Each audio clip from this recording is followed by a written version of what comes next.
What's up, high tier players? Before we get started today, I just want to do this so we can finally meet. Also, the YouTube rule changes meant that I really needed to do this, so please bear with me while I experiment with the new format until it reaches a good point. Today's topic is, of course, the introduction to a mini-series of strategy guides just like I did for Marvel Rivals up through Eternity rank.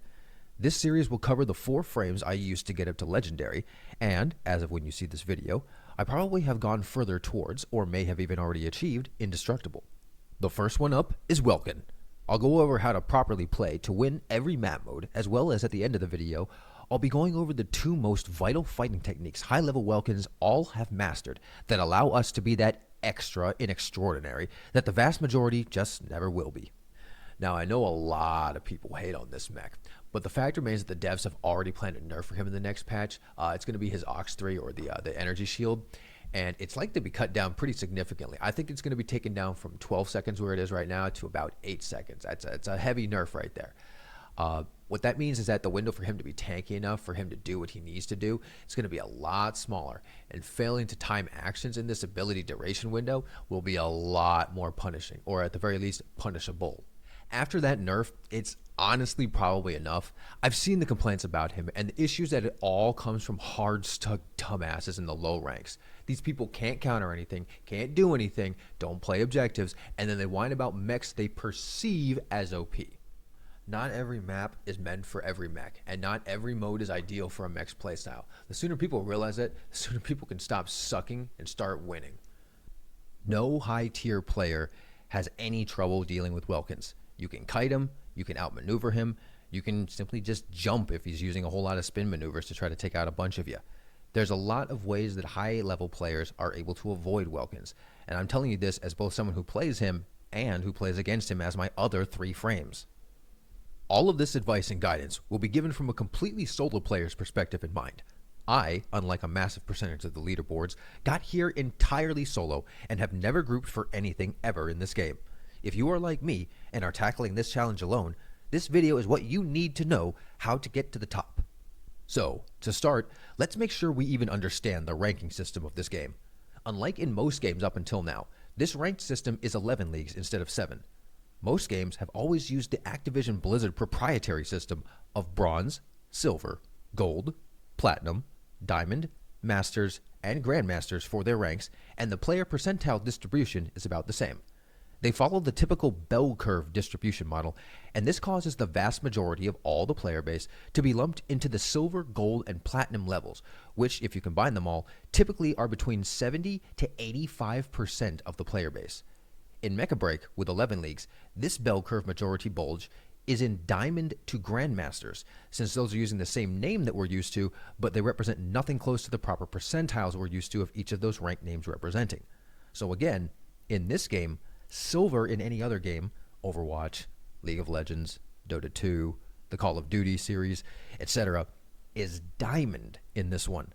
Gold in any other game is Masters here, and Platinum is Grandmasters. General is about the Diamond percentile of the player base, with Champion being around the Masters level. Legendary and higher are around the Grandmaster level of any other game, as long as they completely soloed their way up there. If they grouped even once, as most streamers and other content creators are guilty of, they are not true legendaries. First off, we need to get our high tier player mentality going. That mentality is that as long as we are doing what we need to be doing, nothing anyone lower than legendary or indestructible says can possibly be right or true. So ignore everything they type or say through voice chat. This is not egotistical, but it's fact if you understand Dunning-Kruger syndrome and how the human population is affected. This only applies as long as you're following exactly what I say, however. In every other case, it's just undeserved ego and hubris. Every tard that ever tried to talk crap about our skill is far beneath us now. Hard stuck somewhere in trash elo, probably still stupidly thinking that they could somehow be right.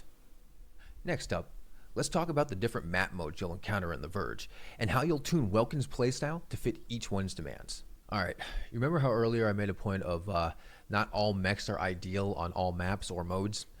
Well, that being said, Welkin is, in my opinion, a great all-rounder that is at least useful or usable in most situations.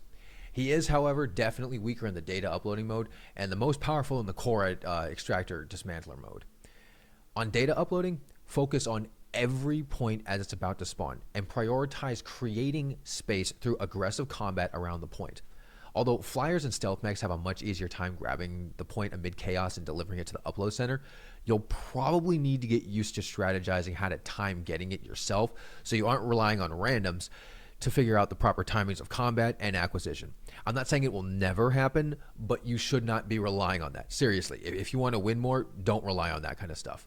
I'll recommend that you learn how to do everything you can yourself above all else. On Team Deathmatch mode, focus on poking with your howitzer and intercepting any enemy divers onto your team's position. Only run in when your team is doing the same or when you see enough of them at least down to 50% or so that you can easily secure many kills.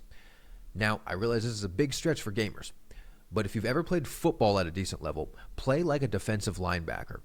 It's exactly the same mentality and strategy that wins most of this mode.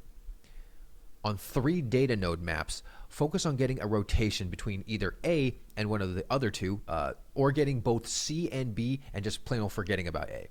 It depends on what the enemy team is doing, and it may require you to change from one pattern to the other to adapt to their movements and responses. On escort maps, focus on creating space around your cart if the enemies are mobbing whoever is sitting on it. While yourself can sit on it, you're melee, so you're 100% useless if you do that. It's not a good trade. Certainly not good enough for the damage output that you could be doing if you were creating space with combat. So let a Stego or a Tricera sit on the point while you create space around them for it. Or go beat up the enemies on their cart. That's always an option too. Finally, for the Corite Extractor Dismantler mode, this is our time to shine. We are capable of taking most points by ourselves in almost every situation where our team isn't a bunch of do-nothing idiots. If you're facing 5 on every point, your shield box, however, will not hold, and anyone smart has a bunch of options for area of effect abilities that will clip right through the shields and interrupt you. However, if you're only facing a 1-on-1, which you often will, or even sometimes a 2-on-1 on the point, you should be able to time your charge in right when it drops, immediately box and dismantle at the same time. If you did it all right, you'll claim the objective just as your box duration ends. While it's important to note that all of these strategies will need to be adapted on the fly, most of the time if you play these modes like this, you're doing the right things to make victory easier. Do not listen to any toxic players who try to tell you to deviate from what I've said here. They will try. They are all stupid and forever wrong and hard stuck in trash elo because of that. You do not want to listen to people like that. You are destined for greater places and will leave them all far behind before you know it. Next, let's go over all of Welkin's techniques you'll need to deal with various enemies effectively so you can do all of the things that we just outlined in the last section. First up, you'll need to learn how to deal with the mirror matchup of Welkin versus Welkin. As you may suspect, if there's an enemy Welkin, it is your job to counter everything that other guy's doing so he has the most miserable game imaginable. Alright? So this entirely predicated on one thing. Who can get a stunning combo set up first? The best way to do this is to charge right in with the normal combo, but don't keep pressing the mouse button yet. Your next action depends on what your enemy does. So if the enemy gets hit, continue the second hit in the combo, and then initiate a spin slash to keep near them so that each rotation hits. This maximizes the combo damage, stun duration, and is really difficult to outmaneuver. If the enemy parries, immediately start a spin attack and move in as fast as you can. If they move away as you're doing this, boost backwards and use your howitzer as you do so next time instead of continuously stunning each other over and over and over again like a lot of times you'll see in lower MMR. Then look for an opportunity where they'll turn to go somewhere else or probably to help a teammate, and then you jump back in on them right at that moment since your engine will have just replenished. The big objective is to continually catch them in spin slashes. The only thing that will stop this from allowing you to destroy them is the Aux 3 shield ability that is getting a big duration nerf in the next balance patch. It boasts a considerable amount of damage reduction and also status immunity, which means the stuns, but it is directional, meaning if you swing around behind them, you can spin even while the shield is up as long as you're hitting their back. The next big technique you'll need is catching flyers in your box shield. This one's huge and it takes a lot of practice to get down, but it is so worth it once you do. The way to master this is memorizing the timing and pattern of their aerial maneuvers. When they initiate these, left click into dead space right in the middle of their loop. This will rocket you right up into the middle, and if you time your box perfectly, it will catch them mid-animation and they will be stuck when the animation ends. It's going to be hard to catch them if they're smart, because they'll start buzzing around inside as fast as they can, but be patient. And the way you do this, you get a lock on by sitting in the corner of your box and looking outwards from the corner. Combo them once and they'll either be downed or very low health and have to back far off. Most of the time, what you're going to want to do is immediately start a spin combo as soon as you box them. Advanced players know that the spin combo is your best option and will start flying around at the top of the box. That's why you have to back into the corner and use the lock-on combo, the normal combo. If they're just flying mostly straight but fast, it is actually a lot easier to pull off than if you're doing some of the aerial maneuvers. Just click in a correspondingly long space ahead of where they currently are to initiate a charge, and catch them by timing the box, just the same way as the other, right ahead of where they're heading. Then combo them and end them, or watch them run far away. Either one's good. Mastering these 2 battle sets will help tremendously. Everything else, honestly, you can just sort of fight them normally and it'll work out fine. Other Welkins and Flyers, though, nah. These guys require some tact to win the vast majority of encounters, and you should really practice these because they are your weakness. So, that's it for our Welkin strategy. This is all you need to dominate every map and mode, as well as the 2 vital techniques good Welkins need to master if they're going to reach up here at Legendary and Indestructible. Keep your high-tier player mentality strong as well, and do not let anyone attack you. If you're doing what I said in this video, you'll find yourself with a ton of most damage done and most damage taken merits. Even if you lose the match, doing a lot in both these regards meant you did your job. People at lower levels are just too stupid to know that you did great.